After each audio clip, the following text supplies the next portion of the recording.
자, 예비 합격생 여러분 모두 반갑습니다. 자, 안녕하세요. 35회 내년에 치러지게 될 35회 공인중개사 예비 합격자 여러분들 모두 반갑습니다. 인강드림 공인중개사에서 합격 설명회를 하게 될 저는 부동산 학개론의 송도윤이고요. 부동산 학개론이라는 과목을 담당하고 있습니다. 부동산 학개론은 공인중개사 시험 총 6과목 중에서 1차 1교시에 치러진 시험이라서요. 여러분들에게 가장 처음을 열어드리는 과목이기도 하겠죠. 이 과목을 설명드리는 제가 여러분들에게 인강드림을 왜 선택해야 되는지, 그리고 인강드림을 통해서 어떻게 합격할 수 있고 인강드림이 어떠한 장점을 가지고 있는지에 대해서 좀 설명을 드려보도록 하겠습니다. 인강드림 공인중개사 합격 설명회 지금 바로 출발합니다. 자, 인강드림은요, 여러분들에게 지금같이 고물가 시대에, 그리고 경기가 좀 힘든 시기에 좀 너무나도 팍팍한 살림에도 불구하고 그러한 비용을 최소한으로 해달라는 것이 가장 큰 장점입니다. 그래서 최소한의 비용으로 최대한의 효과를 누릴 수 있도록 인강드림은 준비를 하고 있습니다. 그 최소한의 비용이 뭐냐? 바로 공짜라는 얘기죠. 뭐가? 무료로 여러분들에게 전부 다 강의를 보여드릴 겁니다. 어떠한 경우에만. 그래서 교재만 구매하시게 되면 뭐다? 강의는 무료로 수강하는 기회를 모두에게 다 드릴 겁니다. 그래서 교재가 반드시 필요하겠죠. 그래서 교재만 구매하시면 강의는 무료로 여러분들이 손쉽고 편하게 접하실 수 있도록 보여드릴 겁니다. 그런데 그렇다고 해서 강의가 뭐 부족하거나 아니면 뭐 강의가 모자란 부분이 있냐? 절대 그렇진 않습니다. 오히려 더 풍성한 강의고요. 그러한 강의를 통해서 여러분들에게 반드시 무엇이다? 합격이라는 꿈을 이루어 드릴 수 있도록 저희 강사진과 인강드림이 모두 최선을 다해서 여러분에게 합격의 꿈을 가깝게 만들 수 있도록 만들어 드릴 겁니다. 아시겠죠? 그래서 인강드림의 가장 첫 번째 강점 뭐다? 최소한의 비용이 있다 없다? 비용이 없다라는 얘기죠. 비용 없어요. 없는 비용으로 무슨 효과를? 최대한의 효과를 누릴 수 있다. 어떤 효과? 합격이라는 효과를 누릴 수 있다라는 얘기죠. 그래서 합격하게 되면 무엇이 주어지는데? 공인중개사라는 자격이 주어지게 된다는 소리겠죠. 그래서 뭐다?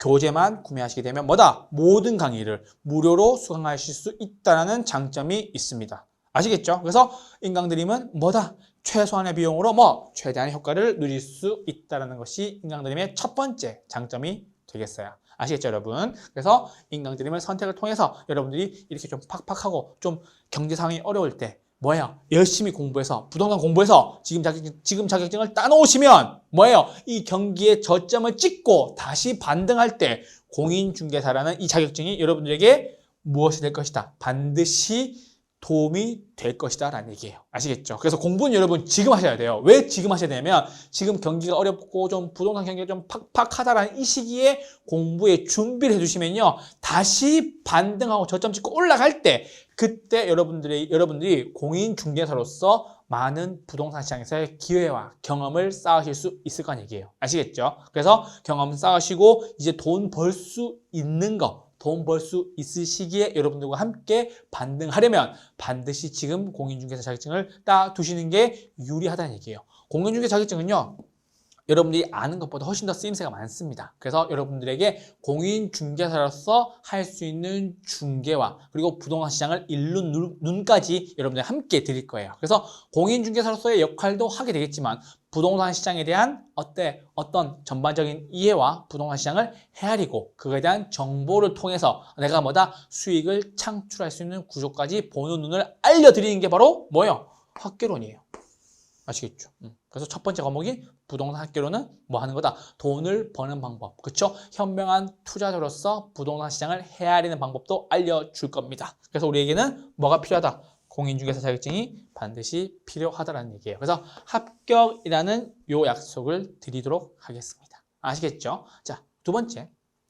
교수님, 그러면 책만 사면 강의는 무료라고 하셨는데요. 그 강의에서 강의하시는 교수님들이 어떠하십니까? 라고 얘기하실 수 있죠. 어떻습니까? 정말 탄탄한 교수진을 가지고 있습니다. 그래서 인강드림 같은 경우에는 그게 강의 경력이나 강의에 대한 전문성이나 그리고 해당 강의에 필요한 모든 사전적 지식들을 다 가지고 있으실 거고요. 저 역시 여러분들에게 제 전공인 경영 경제학을 통해서 전문적인 지식을 전달해 드릴 거고요. 신뢰도, 당연히 신뢰도 있죠. 여러분들에게 얼굴을 보여드리면서 이러한 경력을 가지고 있는 사람들입니다 라는 것을 신뢰도가 있겠고요. 당연히 합격도 이어질 수가 있겠죠. 그리고 뭐요? 압도적인 강의력. 압도적인 강의력. 그쵸? 여러분들과 함께 앞으로 부르게 될 CM송, 노래들, 그리고 여러 가지 암기 코드들. 그것들이 바로 강의에서 이어져서 그대로 어디에요? 시험에서 출제가 될 겁니다. 특히나 34회 시험에서도 제가 요것들 강점이 있으니까는 요거 반드시 나올 것 같습니다. 잘 봐주세요 라고 했던 것들이 강의 시간에서 했던 것들이 어떻게 34회 시험에서 그대로 출제가 된 부분이 있었어요. 그래서 교수님들이 항상 교재 연구하시고 시험에서 기출문제 분석하시고 올해에 나왔던 것들 그리고 내년에 나올 수 있을 만한 것들을 반드시 교재 연구하고 계시니까요. 탄탄한 교수님들을 믿고 여러분들 맞춤 학습 효과를 통해서 어떻게 쉽고 그쵸? 편하고 어떻게 조금 더 남들보다 빠르게 공인중개사의 꿈을 이루어 드릴 겁니다. 아시겠죠? 그러니까 드리고 싶은 말씀이 뭐냐면 이러한 맞춤 학습 효과를 통해서 2년 걸릴 거 동차로 한 번에 합격해보자고요. 아시겠죠? 동차로 한 번에. 원래 이제 2년을 준비하시는 분들이 많이 계세요. 그래서 올해는 1차만 하고 내년에 2차만 한다. 이게 아니라 지금부터 바로 시작하시면 언제까지? 내년 10월 26일 목요일, 내년 10월 26일 10월 마지막 주 토요일에 시험 치는 날 몇 과목? 6과목 전부 동차를 치르게 돼서 어떻게? 동차로 한 번에 합격할 수 있는 기회를 반드시 누려주시기를 부탁드리겠습니다. 아시겠죠? 그래서 공인중개사가 될 수도 있고요. 그 공인중개사가 됨에 있어서 전문성과 신뢰도 그리고 탄탄한 강의를 갖춘 교수님들과 함께 공부하시면요. 공인중개사가 되셔서도 여러분들이 전문성을 이어나가셔야겠죠. 왜? 공인중개사로서 중개에 대한 전문성을 가지고 가셔야 되겠죠.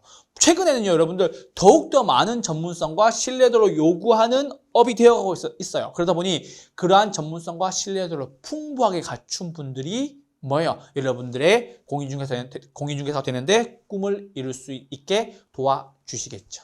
아시겠죠? 그래서 전문성과 신뢰도 그리고 가장 중요한 거 정말 탄탄한 강의력, 그렇죠? 풍부한 강의 경력과 그리고 그에 따른 사전적 지식들 그리고 사후 배경 지식까지 갖추고 있으니까요. 인강드림은 뭐예요? 비록 강의가 무료로 제공되지만 그 강의 역시 정말 전문적이고 신뢰성이 있고 좋은 강의력으로서 여러분들에게 인사드릴 것이라고 말씀을 드릴 수가 있겠네요. 아시겠죠? 그래서 맞춤 학습을 통해서 어떻게 좀 쉽고 편하고 빠르게 동차로 가봅시다. 아시겠죠? 자, 그리고 마지막입니다. 여러분, 인강드림 같은 경우에는요, 이 업계, 공인중개사 업계에서 좀 오랫동안 여러분들과 함께 호흡했기 때문에 어떤 커리큘럼을 가지고 있냐면요, 굉장히 전문화되고 또 체계적인 커리큘럼을 가지고 있어요. 그래서 특히나 누가 부동산에 대해서 완전 초보분들 교수님 저는 아무것도 몰라요 하는 분들 당연히 인강드림과 함께 하면 합격을 드릴 거고요. 두 번째, 시간이 부족하신 직장인분들 그쵸, 직장인분들. 그래서 나 퇴근하고 난 뒤에 앞으로 내가 제2막의 인생을 열어보기 위해서 혹은 내가 이 회사 말고 다른 꿈을 실현해 보기 위해서 준비하시는 분들 당연히 인강드림과 함께 하시면요 여러분에게 합격을 드릴 수가 있으실 겁니다. 그리고 뭐예요? 경력이 단절된 분들이나 그쵸? 혹은 누구? 아기를 키우는 육아하시는 우리 어머님들 그쵸? 경력이 단절되거나 육아하시느라고 좀 내가 해당 업무에 대한 경력이 좀 끊어졌다. 그리고 아기를 키우느라 내가 다른 일을 돌보기가 어려웠다. 그런 분들 역시 인강드림 같이 좀 손쉽게 손쉽게 좀 접할 수 있다. 라는 얘기죠. 손쉽게 접근성이 좋으니까요. 한번 들어보시는 것을 꼭 추천드리고요. 인강드림과 함께하면 여러분들이 합격 드릴 수가 있을 것 같습니다. 그리고 마지막 요거 꼭 말씀드리고 싶어요. 자, 어때요? 아까 제가 첫 번째 말씀드렸죠. 비용의 부담이 크다 작다. 비용에 대한 부담이 있다 없다. 비용 부담이 하나도 없다라는 얘기예요. 아까 말씀드렸죠. 강의가 뭐 무료로 제공되니까. 근데 강의가 무료 제공됨에 있어서 전문성과 신뢰성은 어떻다? 전문성과 신뢰성은 굉장히 높다는 얘기예요. 그래서 인강들을 통해서 여러분들이 조금 더 손쉽게 공인중개사에 대한 접근을 하실 수 있기를 부탁드리고요. 특히나 뭐 부동산에서 완전 모르시는 분들, 제가 여러분 기초 용어 정리부터 시작을 해드릴 거예요. 특히나 기초 입문반을 들으신다면요, 이 부동산 완전 초보가 아니라 뭐예요? 이미 실력자가 되어 있는 거지. 무엇을 들음으로 인해서? 기초 입문 강의 통해서. 아시겠죠? 그래서 기초 입문서를 통해서 이미 합격하실 수 있을 만한 자질을 갖추게 되는 거니까요. 부동산 완전 초보분들 반드시 인강들을 통해서 합격을 받으실 수 있도록 했으면 좋겠고요. 두 번째, 제2의 꿈을 꾸고 계신 직장인분들, 그리고 회사가 너무 힘들어가지고 내가 언젠가 회사 그만두고 내 꿈을 이뤄보겠다, 그리고 한번 부자가 되어보겠다, 돈을 한번 열심히 벌어보겠다, 내가 활동하는 만큼, 내가 발로 뛰는 만큼 벌 수 있는 일이기도 하니까요. 직장인분들이 혹시나 꿈을 꾸고 계신다면 퇴근하고 제 인생의 2막을 위해서, 나의 꿈을 위해서 한번 열심히 달려보시기 바랍니다. 그래서 직장인들 같은 경우에는 뭐 손쉽게 여러분들 통해서 인사를 드리고 있어요. 뭐 유튜브도 그렇고 사이트에 들어오셔서 확인해 보셔도 그렇고요. 아시겠죠?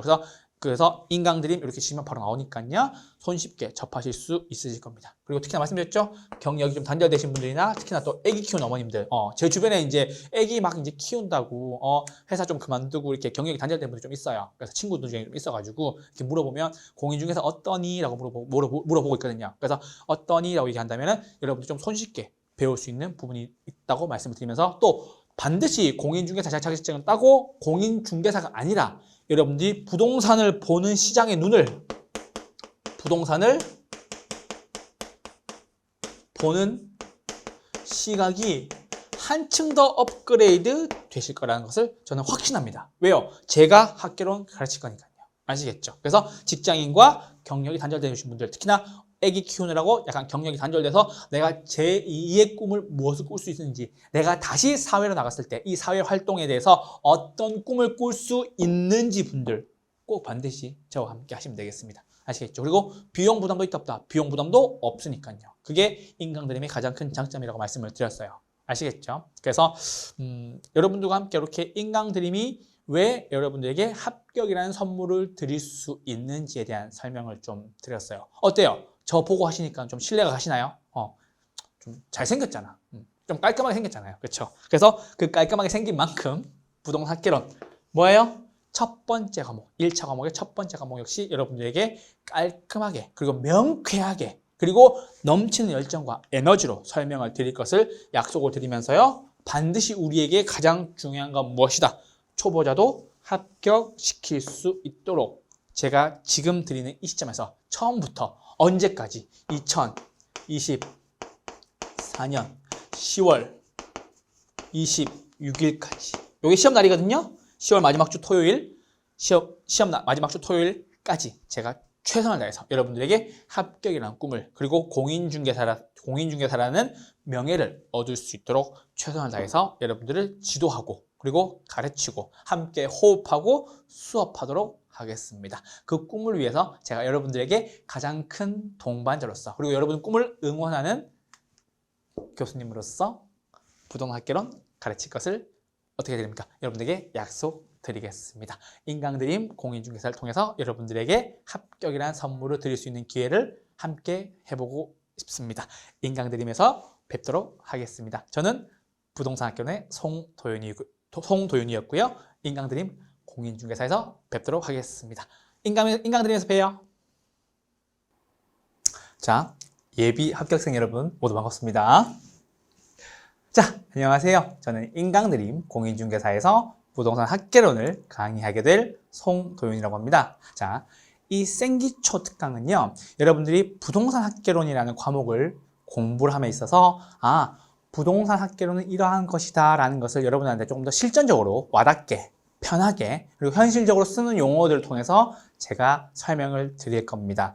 여러분들이 부동산 학개론, 즉 공인중개사 시험을 준비를 해야 되겠다라고 하셨을 때 1교시 첫 번째로 만나게 되는 과목이 제가 여러분들한테 가르쳐 드리는 과목이고요. 그 과목이 여러분들 실상에서 어떻게 많이 쓰이고, 그리고 우리가 써왔던 이러한 단어들이 부동산, 즉 공인중개사 시험에서 어떠한 용어로 바뀌어서 나오는지에 대해서도 제가 다 말씀을 드릴 겁니다. 법률적인 딱딱한 과목보다는요, 조금 더 말랑말랑하고 사회과학적인, 그리고 사회문화적인 이야기들이 많이 나올 거니까요.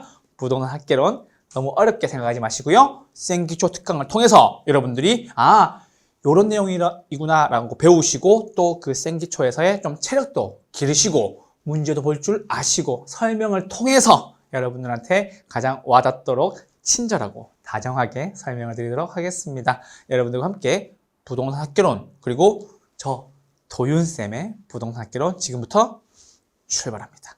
첫 번째입니다. 여러분, 부동산 학개론은 총 8가지 파트로 나뉩니다. 그래서 첫 번째는요, 부동산 학개론에 총론이라는 과목이 있습니다. 즉, 총론이라는 과목은 부동산의 전체에 대해서 배우게 되는 과목일 겁니다. 두 번째는요, 강론이라고 합니다. 강론. 강론은 무엇이냐? 각각의 내용들이라고 얘기를 하고요. 마지막에는 감정, 평가로 나뉩니다. 그런데 부동산 학개론을 크게 나누었더니만 몇 개? 3개로 나뉘어지는 거고요. 그런데 우린 이 강론에서 다시 내용들이 많이 나뉘는 겁니다. 강론에서 나뉘는 내용들이 처음에 경제론, 두 번째 시장론, 세 번째 정책론, 네 번째 투자, 금융, 그리고 개발, 관리, 마지막 마케팅, 이렇게 나뉩니다. 그래서 부동산 학개론은 크게 나누면은 몇 가지? 3가지로 나눌 수가 있고요. 강론을 쪼개서 설명을 드리면 총 몇 가지? 8가지 총 파트로 나눌 수가 있을 겁니다.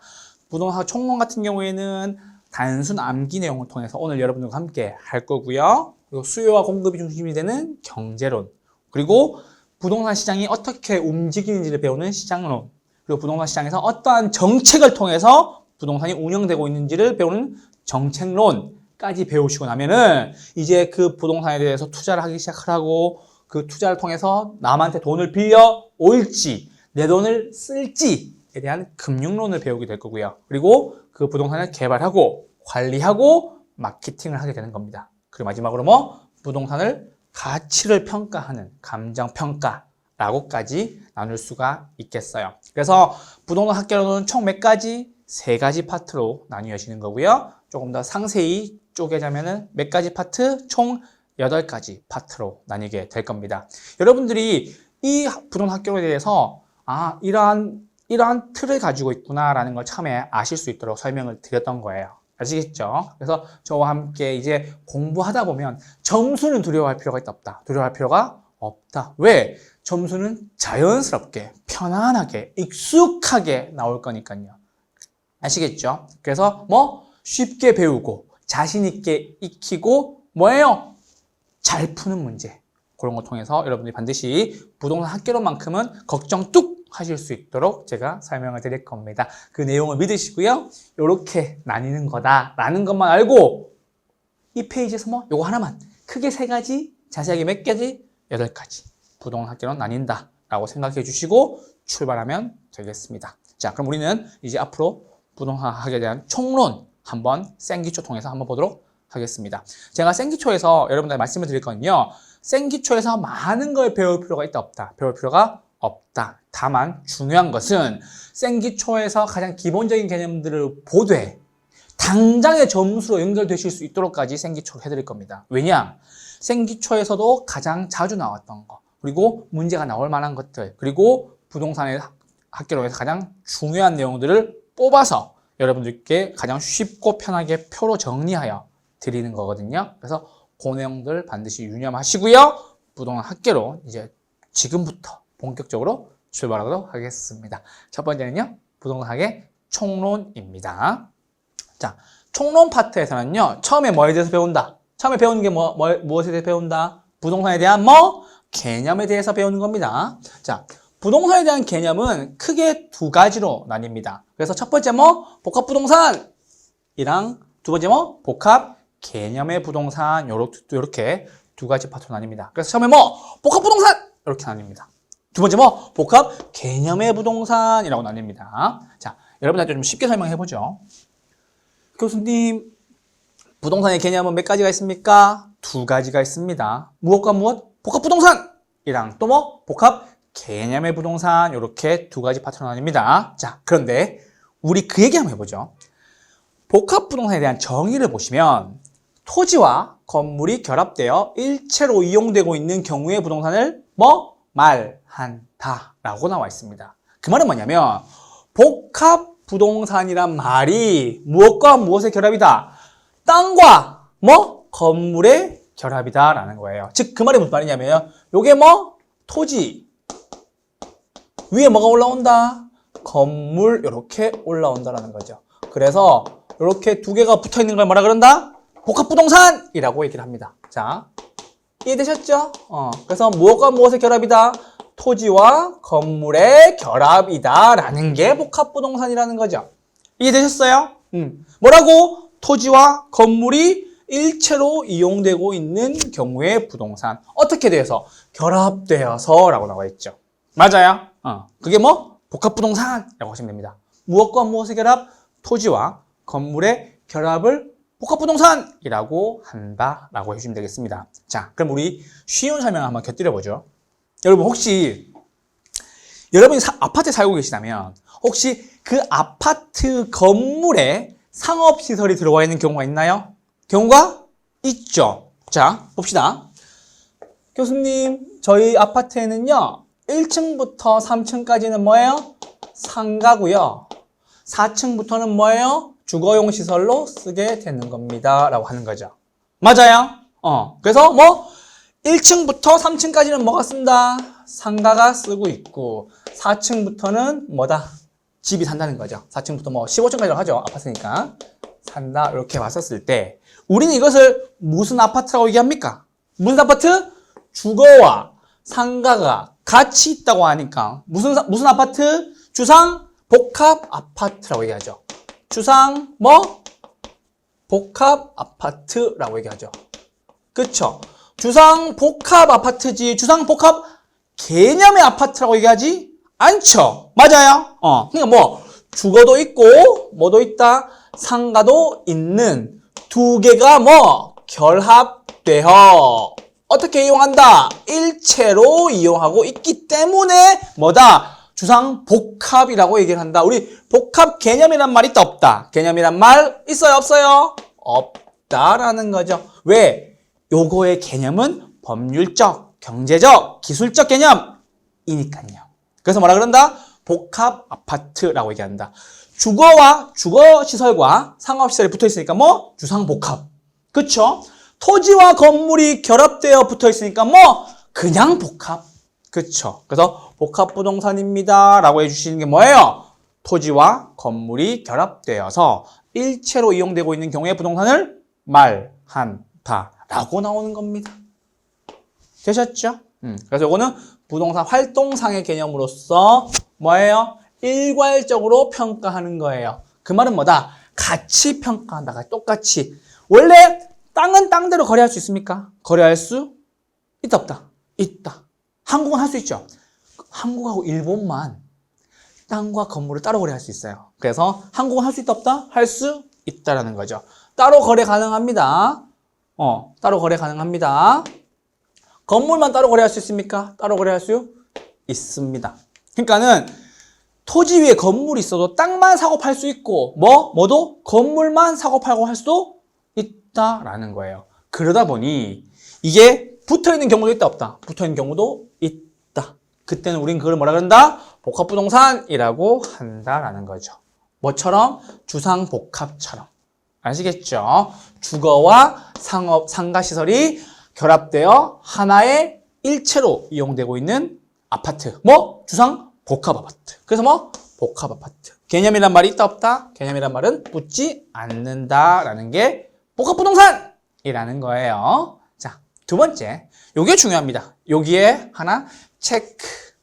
중요한 내용. 시험에서도 단골 개념으로도 물어보고 이 개념 안에 들어가 있는 세부 내역에서도 종류가 무엇이 있는지를 물어보는 경우가 많이 있습니다. 자, 크게 몇 가지로 나뉩니까? 크게 두 가지로 나뉘면 무슨 개념과 형태가 없는 무형적 개념과 형태가 있는 유형적 개념으로 나뉩니다.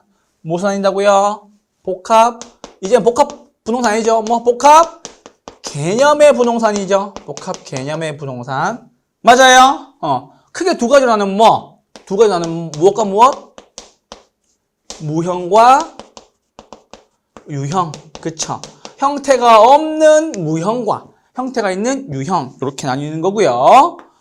자, 우리 뭐가 중요하다? 이게 중요하다. 세 가지로 나뉘었을 때의 내용이 중요하다라고 체크. 오케이. 되셨어요? 세 개로 나누면 뭐가 있다? 법률적 개념. 두 번째 경제적 개념. 세 번째 기술적 개념. 물리적 개념이 있습니다. 우리는 복합 개념의 부동산에서 세 가지로 분류했을 때의 예시를 잘 기억해 주셔야 됩니다. 그래서 법률적, 경제적, 기술적. 여기 체크. 복합 개념의 부동산에서도 시험에 나올 수 있는 거 중요한 내용 세 가지로 구분한 내용. 법률적, 경제적, 세 번째 기술적. 이렇게 하시면 됩니다. 그래서 법률적 개념은 크게 다시 몇 가지로 나뉜다? 두 가지로 나뉩니다. 자, 가지수 나누는 거 따라오셔야 돼요. 따라오고 계시죠? 법률적 개념은 몇 개? 두 가지. 이렇게 하시면 돼요. 두 가지.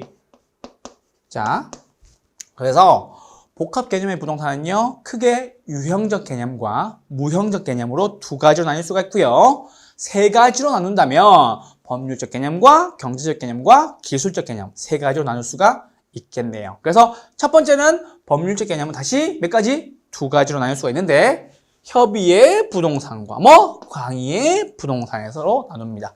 협이라는 말은 무슨 뜻이냐면요, 좁은 의미의 협소하다 할 때 그 뜻이에요. 협소하다. 그래서 좁고 작다라는 뜻이죠. 그런데 협이니까 무슨 의미? 좁은 의미의 부동산 이렇게 하시면 됩니다. 그쵸? 무슨 의미? 좁은 의미의 부동산 이렇게 하시면 되죠. 그래서 좁은 의미의 부동산은요, 요거는 민법상 개념을 가져오는 거예요. 그래서 민법에 뭐라고 나와 있냐? 민법 제 99조 1항에 이렇게 나와 있습니다.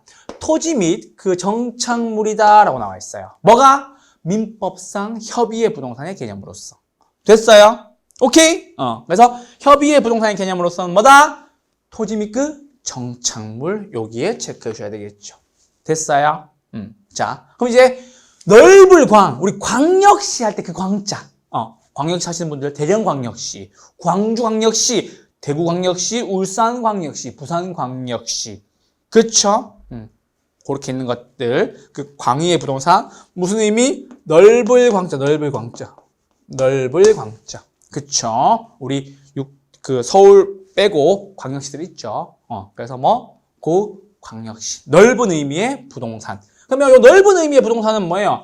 협의의 부동산, 좁은 부동산의 의미를 더하고 한 가지를 더 더해줘야 돼요. 무엇을 더한다? 준 부동산의 개념을 더 더해 준다라는 거예요.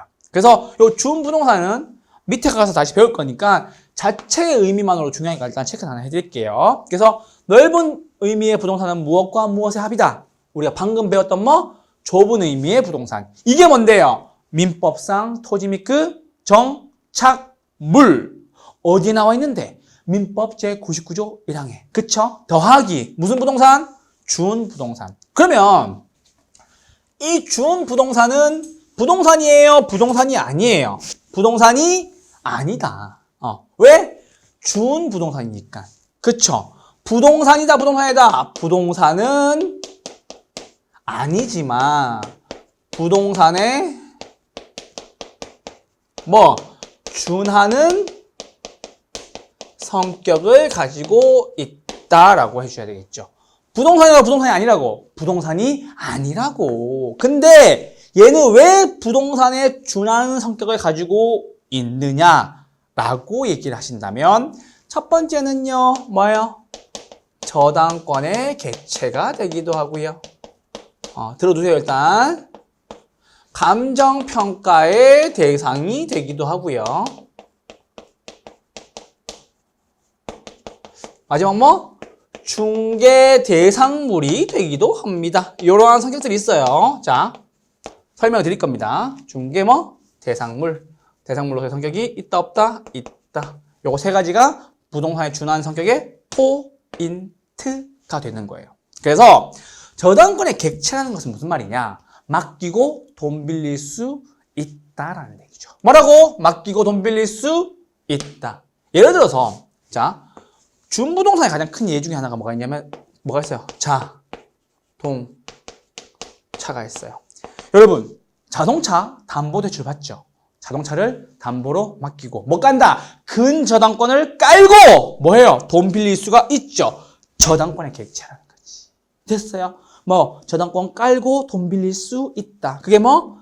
준부동산. 대표 예가 자동차가 있어요. 자, 두 번째. 감정평가의 대상이란 말이 나왔어요. 그 말은 뭐냐면 자동차를 가치평가합니까? 가치평가? 하죠. 언제 합니까? 중고차 할 때. 중고차 팔 때. 그쵸? 따따따따따따따따 이거 할 때. 그쵸? 감정평가의 대상이 되는 경우 뭐? 가치평가를 하기도 합니다. 그리고 중개 대상물의 성격도 가지고 있습니다. 일부에 대해서는요. 그래서 요 내용들은 뭐? 부동산에 준하는 성격의 세 가지 뭐? 저당권의 객체, 감정평가의 대상, 중개 대상물이다 라고 보시면 되겠습니다. 됐어요? 그래서 부동산에 준하는 성격을 가지고 있다 뭐? 준부동산이다 라고 체크해 주시면 되겠습니다. 됐어요? 그래서 우리는 이제 뭘 배웠다? 무형적 개념 중에서 무슨 개념? 법률적 개념을 배웠다. 교수님, 복합 개념의 부동산 세 가지에는 뭐가 있습니까? 라고 하시면 뭐가 있다? 법률적, 경제적, 기술적이 있다. 우린 뭐 배웠다? 지금껏 법률적 개념에 대해서 배웠다. 법률적 개념 몇 가지 있다? 두 가지가 있다. 뭐? 협의의 부동산과 뭐? 광의의 부동산 두 가지가 있고 협의의 부동산은 뭐예요? 민법상 토지 및 그 정착물. 그쵸? 광의의 부동산은 뭐? 협의의 부동산 더하기 준부동산이다 라고 나옵니다. 그래서 시험에서 이렇게 질문 나오죠. 복합개념의 부동산에서 법률적 개념에서 협의의 부동산은 뭐예요? 토지 및 그 정착물과 준부동산을 합한 것이다 라고 나왔어요. 맞아요? 틀려요? 맞아요? 틀려요? 틀렸지. 왜? 협의의 부동산은 뭐밖에 없으니까 토지 및 그 정착물밖에 없으니까. 아시겠죠? 그렇게 정리해 주시면 되겠습니다. 협의의 부동산은 토지 및 그 정착물, 광의의 부동산은 토지 및 그 정착물 받고 뭐까지 받는다? 준부동산까지 더한다. 왜? 넓은 의미니까요. 그렇게 해주시면 되겠습니다. 됐어요? 그렇게 해서 법률적 개념 두 가지 저와 함께 배워봤습니다. 됐죠? 자, 이제 두 번째입니다. 아까 우리 무형적 개념에는 두 가지가 있다고 말씀드렸죠. 무엇과 무엇이 있다? 법률적 개념과 뭐 경제적 개념 두 가지. 그렇죠? 그래서 경제적 개념 몇 가지? 다섯 가지. 하나, 둘, 셋, 넷, 다섯 가지. 이게 다 무슨 개념이다? 경제적 개념이다. 자산이 있죠, 자산. 자본이 있고. 자산과 자본의 차이가 뭐예요, 여러분? 자산, versus 자본. 이게 대결 구도, versus라고 얘기를 합니다.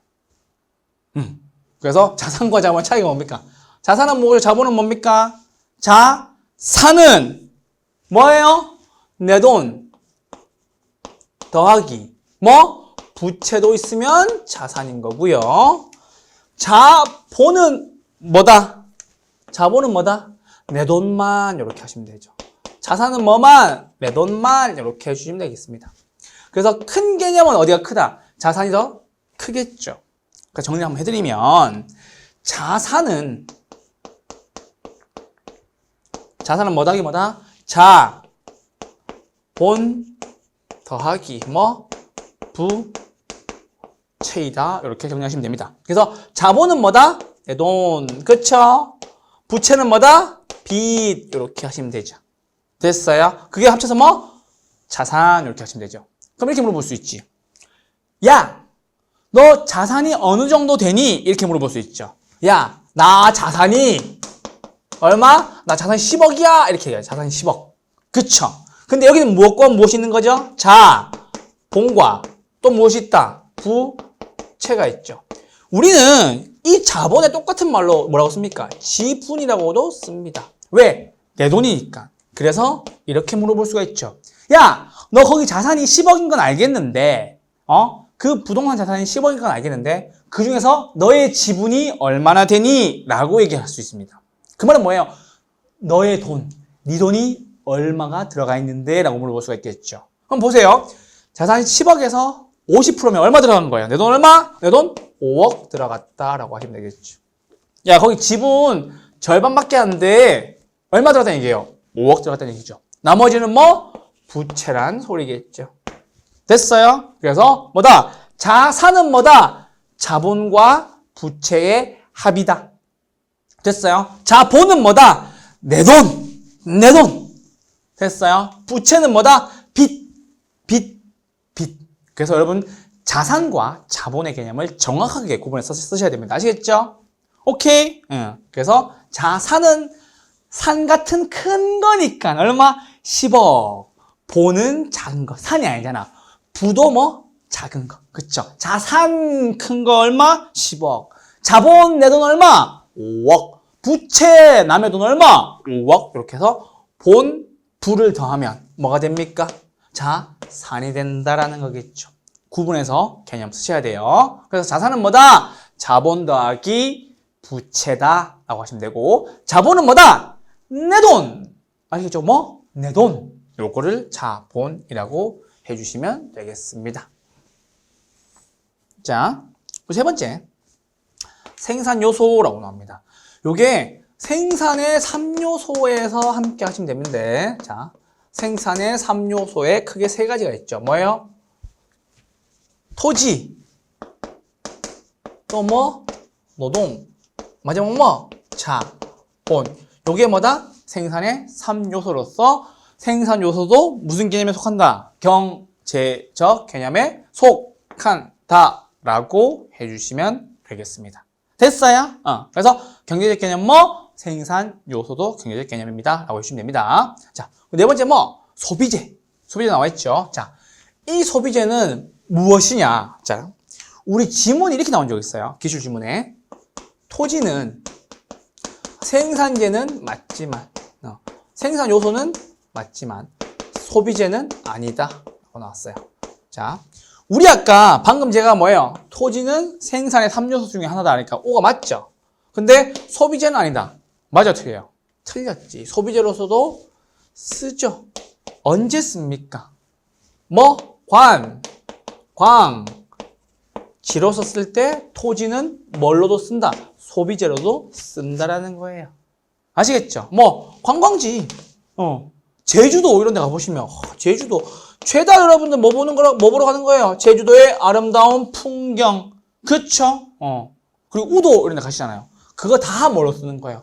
토지를 소비재로 쓰고 있는 거예요. 그래서 우리 기출문제에 생산 요소는 맞지만 소비재는 아니다가 아니라 생산 요소 맞고 소비재도 맞다 이렇게 하셔야지. 됐어요? 생산 요소 소비재 맞다. 아시겠죠? 그래서 여러분들 혹시나 지금 단풍 구경을 가실 거면 아시겠죠? 내장산을 가실 거면 내장산 가셔가지고 토지는 소비재구나 라고 하시면서 다니셔야 돼요. 아시겠죠? 그냥 이제는 부동산을 준비하는 사람은 그렇게 그냥 아무 때나 이렇게 막 이렇게 메고 가면 안 돼. 아시겠죠? 그래서 내장산 가셔서 단풍놀이 하시다가 토지가 소비재로 쓰이는 거구나 이렇게 보시면서 하셔야 돼요. 아시겠죠? 내장산의 단풍이 왜 이쁘냐면 단풍이 애기 단풍들이 많아서 이쁜 거예요. 모르셨죠? 내장산 유명한 이유가 그거더라고요. 저도 직접 들었던 얘기예요. 거기 공원관리사무소 분들한테. 그래서 뭐다? 소비재로도 쓴다. 무엇을 기억하자? 내장산 단풍 구경을 기억하자. 내장산 단풍 구경. 아시겠죠? 내장산 단풍 구경을 기억하자. 토지를 뭘로 쓴다고요? 소비재로 쓴다고요. 또 뭐? 제주도를 기억하자. 제주도를. 아시겠죠? 그래서 여러분들이 편하신 거. 설악산, 치악산, 지리산 뭐 다 인정합니다. 아시겠죠? 예로 하나 말씀드렸던 거고요. 토지는 뭘로도 쓴다? 소비재로도 쓴다. 이게 시험 문제였다니까. 기출 문제였다니까요. 얼마나 쉽게 가르쳐줘요. 맞죠? 그래서 그거 하나 잘 기억해 주시면 되겠습니다. 그래서 경제적 개념, 소비재, 그리고 마지막 뭐? 상품 이렇게 있습니다. 그래서 여러분들한테 무형적 개념 중에서 경제적 개념 5가지 뭐예요? 자산, 자본, 생산 요소, 소비재, 상품 4가지가 있었습니다. 그래서 요 개념들 하나 꼭 잡아두시고 가셔야 됩니다. 뭐? 자산, 자본,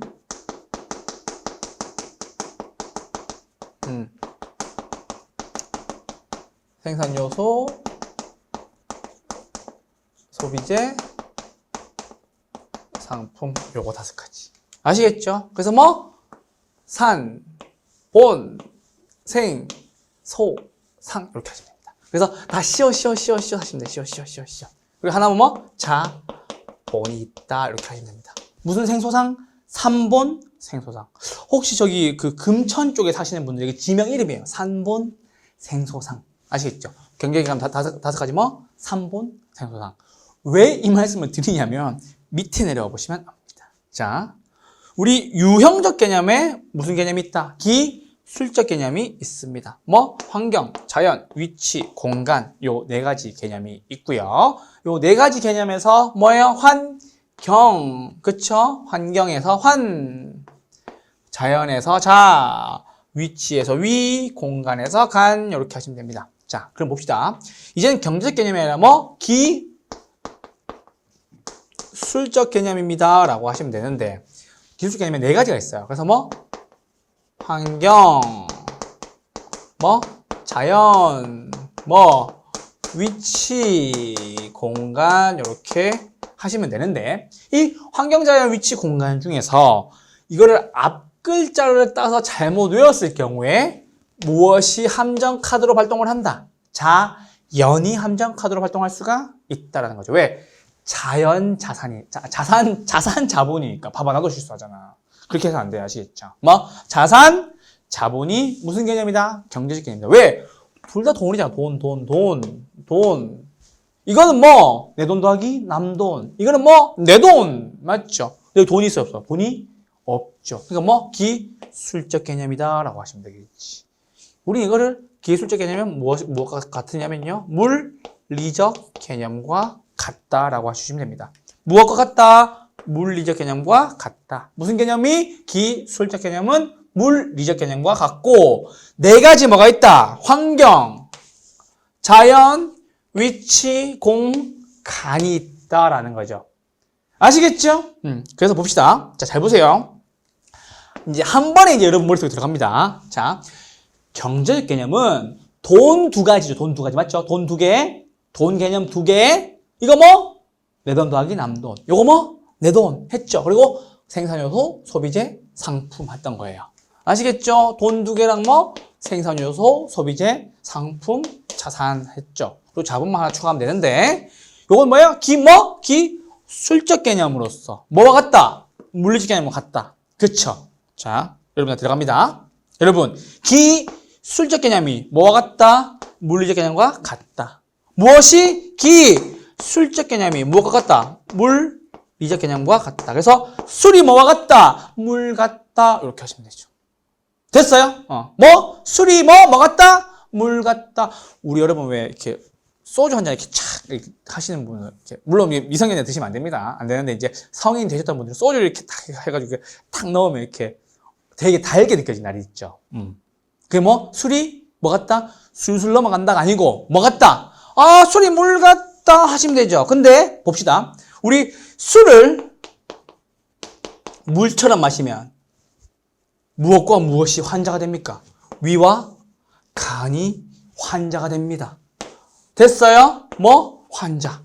됐죠? 그럼 뭐 기술적 개념은 뭐가 같은데? 물리적 개념과 같은데 술을 물처럼 마시면 뭐가 됩니까? 환자! 위, 간 이렇게 하셔야지. 지금 따라오고 계신가요? 한 번만 따라야죠. 환자! 뭐? 위, 간. 그쵸? 어떨 때? 술이 물 같을 때. 무슨 개념이? 기술적 개념이 물리적 개념과 같을 때 어떻게 된다고? 환자, 위, 간 이렇게 하셔야 되지. 아시겠죠? 좀 적응이 안 되실 거라 생각을 합니다. 근데 앞으로 저는 이렇게 여러분 설명을 드릴 겁니다. 뭐 환자 위간 그쵸? 왜? 술이 물 같았기 때문에 아시겠죠? 그래서 기술적 개념은 뭐다? 환자 위간 환경 자연 위치 공간 왜? 물리적 개념과 같은 개념이니까 그렇게까지 정리를 해주시길 부탁드리겠습니다. 문제에서 어떻게 나오냐면 이 자연을 여기다 하나 쏙 집어넣어요. 오케이. 경제적 개념에다가. 그리고 자산과 자본 중에 한 개념을 하나 여기서 가져오게 돼요. 그래서 문제 어떻게 나오냐. 다음 중 부동산의 개념 중 복합 개념의 부동산의 개념 중에서 기술적 개념이 아닌 것은 혹은 뭐 경제적 개념이 아닌 것은 이라고 얘기하면서 자산, 자, 연 이렇게 쓱 넣어 놓는다고. 들어가면 된다 안 된다? 안 된다라고 하셔야 되겠지. 됐어요? 그래서 그렇게 문제가 나올 수 있으니까는 경제적 개념 뭐? 3본 생소상 시옷 하시면 되죠. 그리고 뭐 하나 돈 하나 무슨 돈? 내 돈! 내 돈이 뭔데? 자, 본 이렇게 하시면 되고요. 기술적 개념입니다. 뭐예요? 술이 뭐 같다? 술이 물 같다 하시면서 술을 물처럼 마시면 어떻게 됩니까? 환자, 위, 간 이렇게 하시면 되죠. 아시겠죠? 그래서 여러분들 혹시나 이제 아직까지 좀 여유가 있으시니까 생기초에서는 혹시나 이렇게 오늘 수업 열심히 들었어 소주 한잔 하지 하고 딱 하셨을 때 술이 물 같다 하시고 뭐 환자 위 간 하셔야 됩니다. 아시겠죠? 그 말씀을 꼭 드리면서 여러분들과 함께 복합 개념의 부동산의 마무리를 지어보도록 하겠습니다. 복합 개념의 부동산이었습니다. 재밌으시죠? 앞으로 이렇게 할 겁니다. 여러분들이 배우시고 있는 공인중개사 시험이 결코 딱딱하거나 어려운 시험이 아니라는 것을 그리고 어렵게 배우지 않았으면 좋겠다는 마음으로 여러분한테 다 설명을 드린 거니까요. 위간 아시겠죠? 그렇게 정리해 주시면 되겠습니다. 자, 우리 이제 두 번째 할 겁니다. 이제 슬슬 좀 적응이 되시죠? 적응하고 계시죠? 속도를 조금 내보도록 하죠, 이제. 자, 우리 3본 생소상도 했고, 환자 위간도 했으니까, 준부동산 한번 배워보죠. 아까 말씀드렸죠? 부동산이다, 아니다. 부동산은 아니다. 그치? 뭐가? 부동산은 아니다. 왜? 준부동산이니까. 그런데, 무엇이다? 부동산에 준하는 무엇을 가지고 있다? 준하는 성격은 가지고 있다라고 해주셔야 돼요. 그게 뭐라고요? 준부동산이라고요. 자, 정의와 특징, 종류. 앞으로 이렇게 계속 정리 드릴 겁니다. 자, 한번 읽어보죠. 준부동산이란 부동산이다 아니다? 부동산은 아니다. 나왔죠? 부동산은 아니지만 다른 법률에서 무슨 법률에서? 다른 법률에서 부동산과 같이 등기, 등록 등의 공시방법, 공공이 볼 수 있는 방법을 갖춤으로써 부동산에 준하여 취급되는 물건을 말하며 의제부동산이라고도 합니다. 자, 의제부동산이란 말과 뭐가 준부동산이 같은 말이다 라는 것이 포인트. 됐죠? 자, 그러면 이 말을 한번 풀어봅시다. 아까 민법상 준부동산은 부동산이 아니다 라고 얘기했습니다. 하지만 무엇이 있기 때문에 준부동산이라고 불러준다. 부동산에 준하는 성격이 있기 때문에 준부동산이라고 불러준다 말을 한다라고 얘기했죠. 근데 우린 여기에 포인트를 가지셔야 됩니다. 이렇게. 자, 부동산과 같이 등기 등록의 공시 방법을 갖춤으로써 부동산에 준하여 취급되는 물건이다 라고 얘기합니다. 자, 잠깐만. 그러면 이 부동산의 준하는 성격이 무엇인지 한번 보시죠, 일단. 자, 특징입니다. 준부동산은 소유권, 저당권의 대상이 되고 감정평가의 대상도 됩니다. 그리고 중개의 대상이 되기도 합니다. 아까 말씀드렸죠? 포인트 세 가지 저당권의 객체가 될 수도 있고요. 감정평가의 대상이 되기도 합니다. 그쵸? 그리고 중개 대상이 될 수도 있습니다. 이렇게 정리해 주시면 되겠죠. 됐어요? 자, 이게 특징이에요. 준부동산은 뭐라고? 저당권, 소유권의 대상이 되고 소유권을 가지고 있으니까 그 소유권을 기반으로 맡기고 돈 빌릴 수 있는 게 저당권이라고 하시면 되겠죠. 맡기고 돈 빌릴 수 있으면 저당권. 가치를 평가하면 감정평가. 그쵸? 그리고 세 번째 중개 대상이 되면은 준부동산. 그쵸? 그럼 교수님, 중개 대상 될 수 있는 게 뭔데요? 공장재단, 광업재단, 임목 이런 것들. 아시겠죠? 중개 대상물이 되기도 합니다. 임목은 특히나 뭐 거래사를 비교법 쓰는 대표적인 예시죠. 그래서 그런 특징이 있고요. 자, 이제 종류에서 여러분한테 한번 끝장내드리죠. 끝장내러 갑시다. 여러분, 준부동산의 종류에 첫 번째로 있는 게 뭐예요? 자동차라는 거예요. 자, 그러면 요 꼭지 하나만 떼와서 설명 한번 드려보죠. 자, 여러분, 내가 뭐가 있다?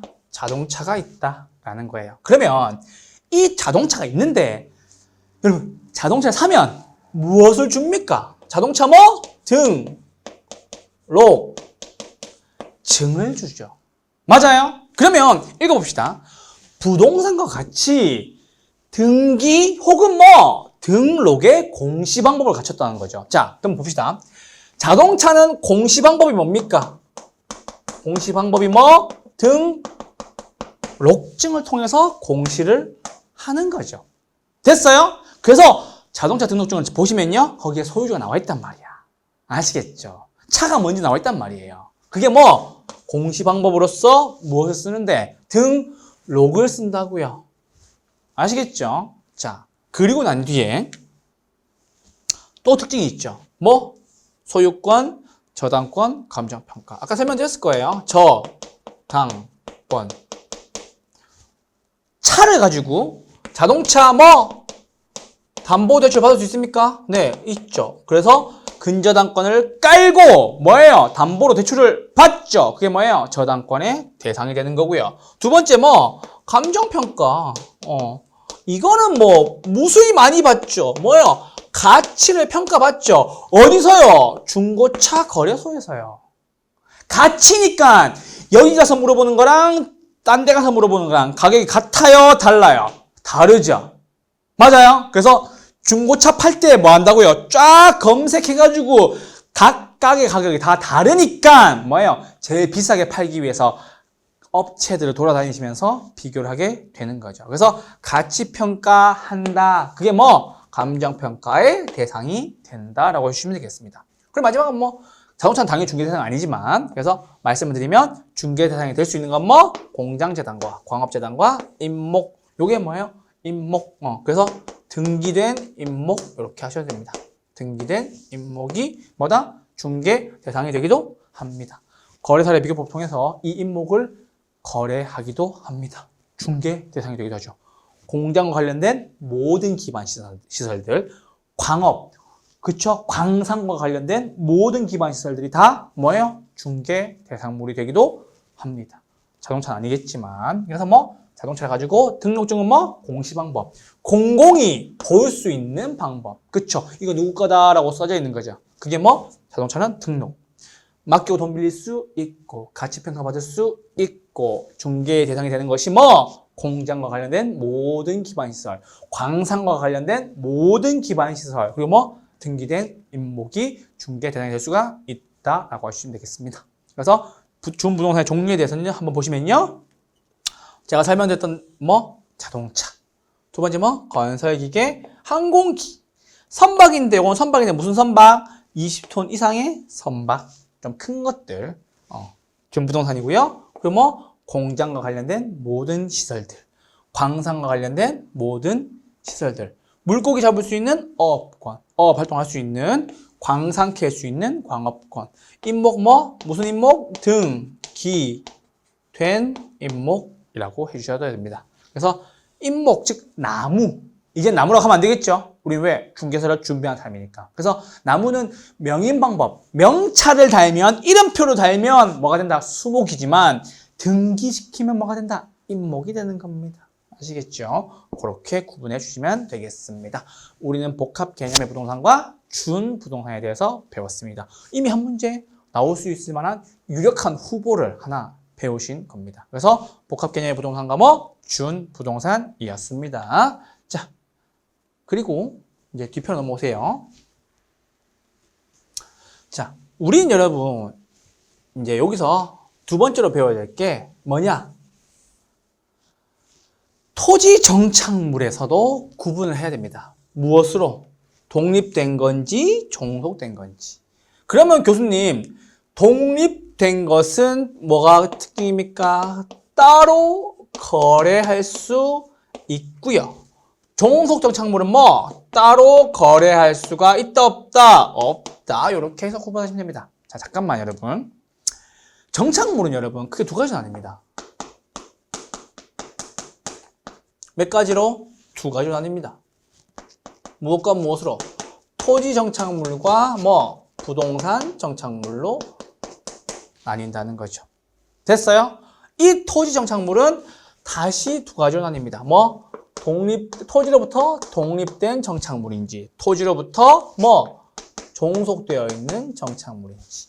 이렇게 나뉘는 거고요. 두 번째는요, 부동산 정착물은요, 어떻게 나누느냐. 정착물인지 아닌지 정착물로 보는 경우가 있고요. 정착물이 아니다라는 경우도 있습니다.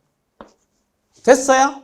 그래서 정착물인데 토지로부터 따로 거래할 수 있는 게 있고 토지로부터 따로 거래하지 못하는 게 있고 부동산 정착물에서 정착물로 보는 경우가 있고 정착물로 보지 않는 경우가 있다는 것이 뭐예요? 포인트라는 거예요. 자, 그럼 이 개념을 알고 한번 읽어보시죠.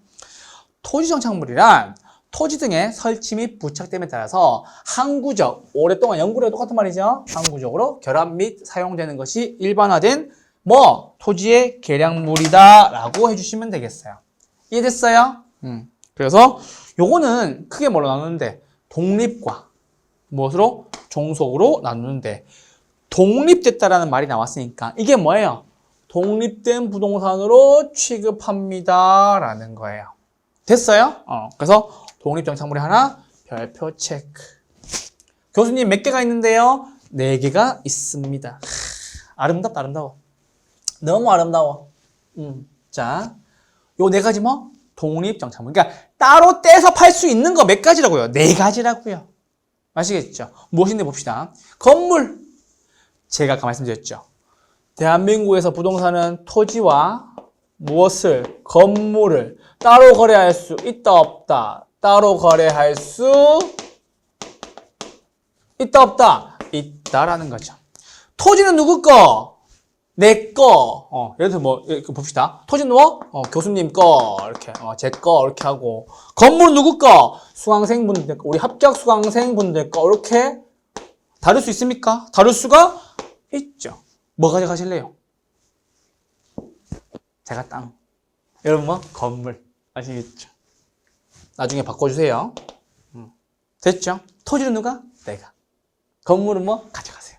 이렇게. 그래서 따로 거래할 수 있다 없다? 있다라는 거죠.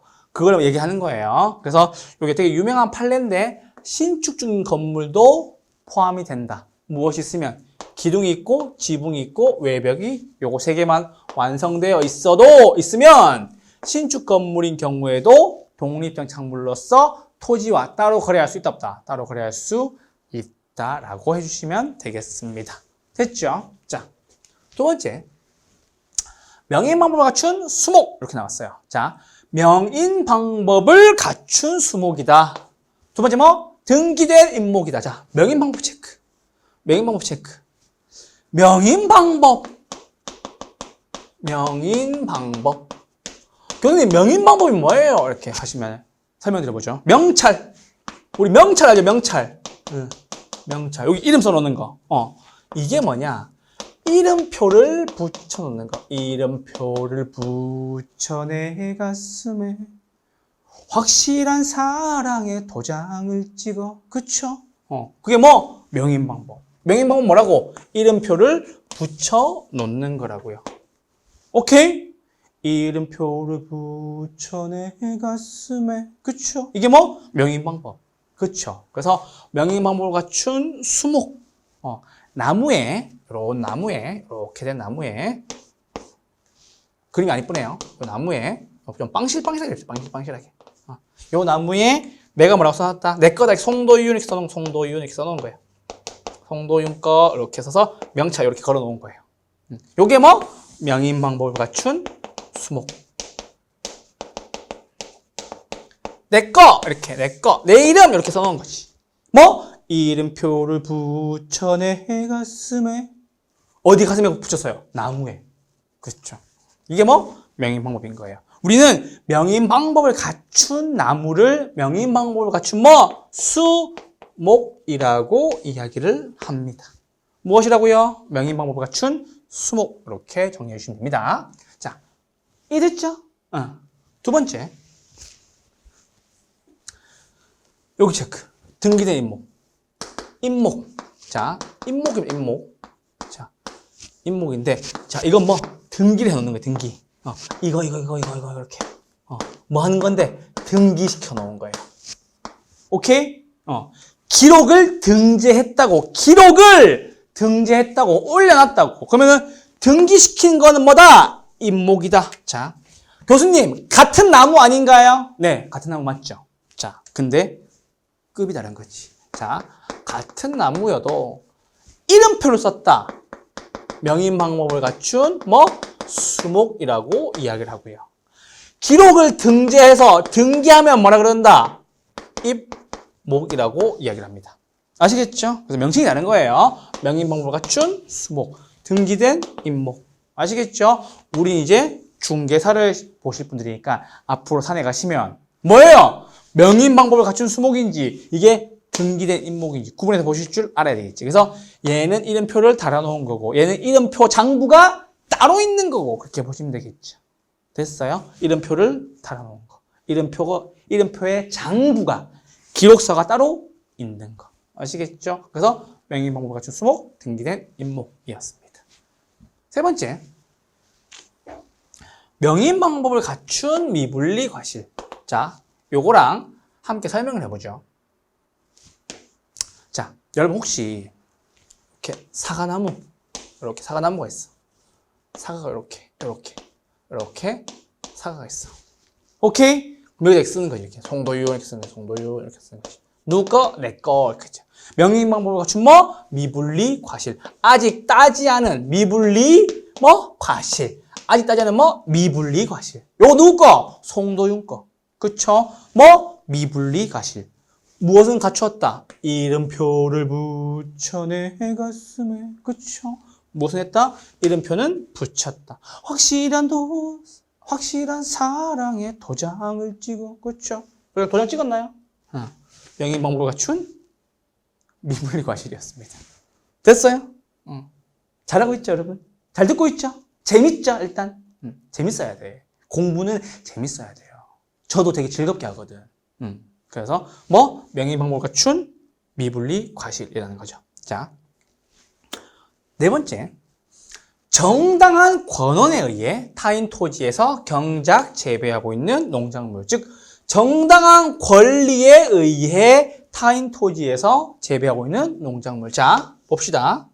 땅은 누구 거예요? 토지 누구 거? 토지 누구 거? 토지는 송도윤 거. 땅은 내 거. 땅은 늘 내 거야. 땅은 내 건데 여러분들이 여기다 무엇을 심었냐? 배추를 이렇게 심은 배추를 이렇게 심은 거예요. 배추를 이렇게 심었어. 누구 거? 누가 심었다? 우리 합격 후보생, 수강생 분들이 심었다. 배추 누가 심었다? 내가 심었다. 수강생. 아시겠죠? 근데 이 수강생이 송도윤한테 이 토지 임대료를 얼마 줬다? 50만 원. 50만 원으로 토지 임대료를 주고 뭐다? 무엇을 얻었다? 정당한 권한을 얻었다. 무엇을 얻었다? 정당한 권리를 얻었다. 정당한 권한을 할게요. 여기까지. 자, 권한을 얻었다. 오케이? 권한을 획득! 이렇게 하시면 되죠. 그러면 이 미분리된 배추 갔나요? 배추 써야 돼. 배추. 김장철이 왔나요? 아직 좀 이르죠? 배추. 그러면 나의 노력과 비용과 경작으로서 그쵸? 이 만든 이 배추들 누구 거라고? 이 배추들 누구 거라고? 수강생 분들 거라고. 오케이? 어렵지 않잖아. 그쵸? 정당한 권한에 의해 남의 땅에서 재배한 농작물은 뭘로 본다? 독립형 작물로 본다. 그 말은 뭐다? 따로 거래할 수 있다라는 거예요. 됐어요? 이해됐죠, 이제? 그래서 뭐다? 신축 중인 건물을 포함해서 건물과 건물과 뭐 명의방법을 갖춘 수목, 명의방법을 갖춘 미분리, 과실, 등기된 임목, 정당 권한에 의해 타인 토지에서 경작, 재배 중인 농작물. 이건 뭐다? 독립정착물이다. 이렇게 정리해 주시면 되겠습니다. 이해되셨나요? 그래서 이게 뭐다? 독립정착물. 이렇게 풀어주시면 됩니다. 자, 그래서 독립정착물 했고요. 두 번째, 종속정착물입니다. 자, 그 말은 뭐냐? 따로 떼서 팔 수가 있다 없다? 팔 수가 없다라는 거예요. 자, 봅시다 여러분. 내 땅, 이게 토지가 있는데 이게 뭐다? 이 담장이 이렇게 붙어 있는 거지. 이렇게 붙어 있는 거야. 아시겠죠? 이거 따로 떼다 팔 수 있습니까? 따로 떼다 팔 수 없다. 우린 뭘로 본다? 토지의 일부로 본다. 토지에 붙어 있다라는 걸 있어서 따로 떼서 팔 수 있다 없다? 따로 떼서 팔 수 있다 없다? 팔 수 없다. 아시겠죠? 오케이? 그래서 따로 떼서 팔 수 없다라고 하시면 되죠. 그러니까 그 땅을 팔면 얘는 뭐다? 토지에 함께. 토지에 어떻게? 함께 넘어가게 된다라고 해주시면 되겠죠. 됐어요? 그래서 뭐다? 토지를 팔면 뭐 담장, 교량, 축대 이런 것들은 어떻게? everybody together 함께 갑니다라고 보시면 되죠. 그게 뭐? 담장, 축대, 도로, 교량. 교량은 다리죠. 축대는 뭐예요? 위에와 아래가 서로 산사태 생기지 않도록 쌓아주는 것들이죠. 그래서 축대, 담장, 도로, 교량 등은 뭐다? 토지의 일부로서 어디에 해당한다? 종속정착물에 해당한다. 이렇게 정리해주시면 되겠습니다. 그래서 우리 독립정착물 요거 중요하게 보셔야 됩니다. 뭐가 있다? 건물, 명의방법을 갖춘 수목, 등기된 임목, 명의방법을 갖춘 미분리과실, 마지막 뭐? 타인 토지에 재배되고 있는 농작물. 요건 뭐다? 독립정착물로서 토지와 따로 거래할 수 있다 없다? 거래할 수 있다라고 하시면 되고요. 종속정착물은 거래할 수 있다 없다? 거래할 수 없다. 이렇게 정리해 주시면 되겠습니다. 됐어요? 거기 뭐가 있는데? 담장, 도로, 담장, 축대, 도로, 교량 이렇게 있다는 거 정리해 주시면 되겠습니다. 잘 따라오고 계시죠? 이게 뭐? 토지 정착물 구분하는 두 가지. 독립정착물은 건물, 명의방법, 수목, 등기된 임목, 명의방법, 미분리과실, 타인 토지, 농작물. 종속정착물은 뭐? 담장, 교량, 축대, 도로 이런 것들이 있는 겁니다. 아시겠죠? 자, 그리고 이제 정착물에 대해서 배워봅시다. 정착물. 자, 한번 읽어볼게요. 부동산 정착물은요, 부동산에 정착되어 있는 것과 동산, 즉 움직일 수 있는 걸로 구분합니다. 뭘로?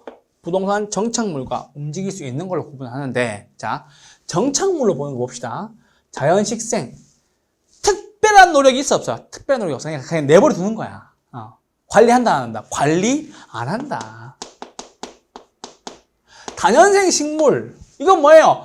내년에 피고 지고 또 피어 다년생이라네. 아시겠죠? 그래서 뭐 특별한 관리가 필요 없는.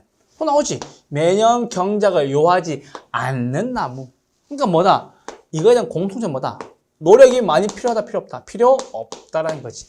내가 굳이 관리하지 않아도 얘는 자연식생 내버려둬도 되는 식물들과 생물들인 거고. 그쵸? 단년생 식물 말고 뭐 내년에도 또 돌아오는. 그쵸? 그게 뭐? 단년생 식물이고. 그리고 경작, 즉 뭐예요? 농사를 짓는 노력을 필요하지 않는 나무들은 다 뭐에 해당한다? 부동산 정착물에 해당한다. 뭘로 본다? 토지의 일부로 취급한다. 그래서 팔면, 매매하면 누구로 본다? 매수인에게 본다. 자, 봅시다. 매도인이 뭘 팔았어요? 땅을 팔았어요. 토지 팔았어요. 토지 팔았는데 매수인이 토지 샀어. 근데 이 토지에 무엇이 있었냐? 노력을 요하지 않는 나무 이런 게 있었던 거야. 뭐? 매년 경작을 요하지 않는 나무. 자연식생 이런 것들 막 있었던 거야. 자연식생 이런 것들. 단연생 식물 막 이런 것들. 단연생 식물 이런 거 있었던 거. 이거 다 누구 거라고? 매수인한테 넘어왔다고. 토지에 딸려서 넘어왔다고. 분리했다고? 일부러 봤다고. 토지의 일부로서 보는 뭐 경제가 요하지 않는 나무, 자연식생, 단연생 식물. 요거 다 뭐 토지를 팔면서 함께 넘어왔다고. 그래서 파니까 누가가 됐다. 매수인께 되었다라고 해주시면 되겠죠. 됐어요. 이게 부동산 정착물에 대한 이야기였고요. 자, 잠깐만. 이게 작년에 시험에 우리 30몇 회, 33회 시험에 나왔는데, 자 보세요. 동산이죠.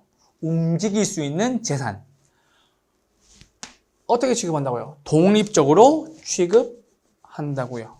됐어요? 독립적으로 취급하면 매매할 때 누구에게? 매수인에게 소유권이 이전되지 않는다라는 거예요. 자, 잠깐만 봅시다. 자, 여기 매도인이 있고요. 매수인이 있어요. 그런데 잘 봅시다. 내가 이 땅에다가 무엇을 해놨어요? 이렇게 비닐하우스. 이렇게 뭐? 무덤이 아니야. 뭐? 비닐하우스. 바이닐 집. 그렇죠, 여러분? 이것도 집이죠. 하우스니까요. 그래서 요게 있었는데, 팔았어요. 그러면 뭐만 가져간다? 토지만 가져간다. 그러면 여기는 요 바이닐 하우스는요, 누구 거가 된다? 원래 매도인께 된다라고 하셔야 되겠죠. 팔아도 뭐다? 이 바이닐 하우스는 누구 거다? 내 거다. 이거에 대한 다른 거래 따로 하셔야 된다는 거겠죠. 자, 그래서 33회 시험에 이렇게 나온 적이 있어요. 다음 중 부동산 정착물이 아닌 것을 골라라 라고 나왔어요. 그래서 1번에 뭐 나왔어? 자연식생, 뭐 단연생 식물 이렇게 나왔어요. 정착물 맞죠? 근데 2번 뭐라고 나왔냐? 가식 중인 수목 이렇게 나왔어요. 자, 이 가식이 뭐예요? 가식이 뭐? 임시로 뭐 심, 둔 이게 뭐예요? 가식이잖아. 됐어요? 그러니까 이게 해석이 안 되셨던 거야. 임의로 심어둔 가식 중인 수목. 이건 정착물이에요, 정착물이 아니야. 정착물이 아니다. 뭘로 본다? 동산으로 본다. 왜? 내가 임의로 심어뒀잖아. 그쵸? 심어둔 거야. 그럼 노력이 필요했겠네요? 노력이 필요했겠지. 노력이 필요하다, 안 하다? 노력이 필요하다, 안 하다? 노력이 필요하다. 내가 이거 수목 가식해가지고 임의로 심어뒀는데 누구 거? 내 거. 땅을 팔아도 내 거. 바이닐 하우스. 내가 거기다가 이거 철로 만들고 비닐 씌우고 온실로 이렇게 얼마나 많은 노력을 했는데 경작된 수확물, 즉 가지고 캐낸 수확물, 그러니까 뽑은 배추, 뽑은 당근, 따버린 고추 이런 거, 그렇죠? 다 놓고다 부동산으로부터 독립적으로 취급한다. 무엇에 해당한다? 동산에 해당한다라고 해주시면 되겠습니다. 이해되셨죠? 그래서 이 내용들 함께 보시면 됩니다. 그래서 뭐 부동산 정착물은 정착물로 보는 경우도 있고 뭘로 보는 경우도 있다? 동산으로 보는 경우도 있다. 동산으로 보는 경우는 무엇이 필요하다? 노력이 필요한 경우가 있다. 정착물은 뭐 노력이 요하지 않는 경우가 있다라는 거예요. 자, 그 중에서 정착물로 보는 경우도 있고 정착물로 보지 않는 경우도 또 나뉩니다. 잠깐 내려오시죠. 자, 부동산 정착물로 보는 경우가 있고 정착물로 보지 않는 경우가 있습니다. 자, 요건 좀 가볍게 볼게요. 어려운 거 아니니까. 정착물로 봅니다. 그 말은 뭐냐? 제 것이 손상을 주거나 손상이 없어도 효용이 감소하는 경우에는 뭐다? 정착물로 봅니다. 즉 제거를 했는데 부동산에 우리 집에 뭐가 됐다? 손상을 입혔다라는 거죠. 가장 쉽게 한번 설명해 볼까요? 못 하나 잘못 박아도 여러분 부동산에 손상을 일어날 수가 있겠죠. 조심하셔야 됩니다. 그래서 제거했을 때 손상이 됩니다. 가치가 떨어집니다. 손상이 없어도 부동산의 효용이 감소한 경우는 정착물로 본다라고 하시면 됩니다. 자, 두 번째 처음부터 건물의 위치 및 용도에 맞게 제작된 것, 요건 정착물로 봅니다. 예를 들면 은행이지, 은행. 여러분, 은행 들어갈 때. 은행 들어갈 때, 그 여러분 뒤에 있는 금고 같은 것들, 그런 것들 싹 다 이런 내용일 수가 있겠죠. 세 번째, 의도. 임대인이 가치를 증진시킬 목적으로 영구적으로 설치했다. 대표적으로 뭐, 엘리베이터. 정착물로 보겠죠. 그래서 정착물로 보는 것은 뭐? 소유권은 뭐? 임대인 정착물은 뭘로 본다? 정착물로 보는 경우가 많다라고 해주시면 되겠습니다. 정착물로 보는 경우 뭐? 제거할 때 손상을 입거나 부동산이 또 뭐? 손상을 가하지 않아도 부동산의 효용이 감소하면 아시겠죠? 정착물로 보는 거고요. 처음부터 건물의 위치나 용도나 쓸모에 따라서 설치한 것들 이런 것들 다 정착물로 보는 거고요. 임대인이 가치를 증진시키는 목적으로 영구적, 항구적으로 설치했다. 뭐 그런 것들도 정착물이고요. 소유권은 누구 거? 임대인 거라고 해주시면 되겠습니다. 정착물 보지 않는 경우가 있습니다. 언제가 있냐? 제거했는데 손상을 주지 않고 가능한 것들 뭐가 있겠어요? 에어컨, 스탠딩 에어컨, 선반 이런 것들, 그쵸? 영향을 미치지 않는 것들, 그쵸? 냉장고 이런 거 있을 수가 있겠죠. 그래서 처음부터 건물의 위치 및 용도에 제작된 것이 아닙니다. 이거 나왔지? 임시 혹은 일시적으로 설치한 경우, 그쵸? 상가 건물 같은 경우는 후드, 그쵸? 연기 빼는 거, 그쵸? 그 식당 같은 데들 그런 것도 있을 수가 있겠죠. 소유권 관계는 임차인 정착물은 뭘로 본다? 정착물로 보지 않는다. 그래서 맨날 임차인이 뭐 갖고 온다? 에어컨 이런 거 들고 오면 물어보잖아요. 에어컨 떼갈 겁니까? 이런 거. 에어컨 있습니까? 맨날 물어보는 것들. 왔다 갔다 하는 것들. 뭐 냉장고 이런 것들. 얼마나 쉬워요. 그래서 풀옵션 하면 이게 있는 거고 옵션이 없다 하면 없는 거니까. 뭐 임차인이 들고 와라. 전에 임차인이 자기 거 가져와서 쓰다가 다 들고 갔다라는 거지. 그렇게 정리해 주시면 되겠습니다. 그래서 정착물로 보는 경우와 정착물로 보지 않는 경우 이렇게도 나눌 수가 있다라는 겁니다. 자, 이렇게 해서 여러분들과 함께 지금 1강 첫 번째 시간 저와 함께 해보셨는데요. 저는 앞으로 여러분들한테 이렇게 좀 친근하게 좀 이런 부동산들 좀 어렵지 않게 좀 쉽게 설명을 드릴 예정입니다. 1교시를 통해서 여러분 충분히 몸을 푸셨고요. 이제 2교시부터 저와 함께 본격적으로 부동산 학개론에 대해서 보도록 하겠습니다. 총론에 대한 내용은요, 쉬우니까요. 여러분들과 함께 풍부한 이야기 나누어가면서 수업 진행해 보도록 할게요. 5분만 쉬셨다가 본격적으로 토지 이용의 용어 정리부터 시작해 보도록 하겠습니다. 5분만 쉴게요.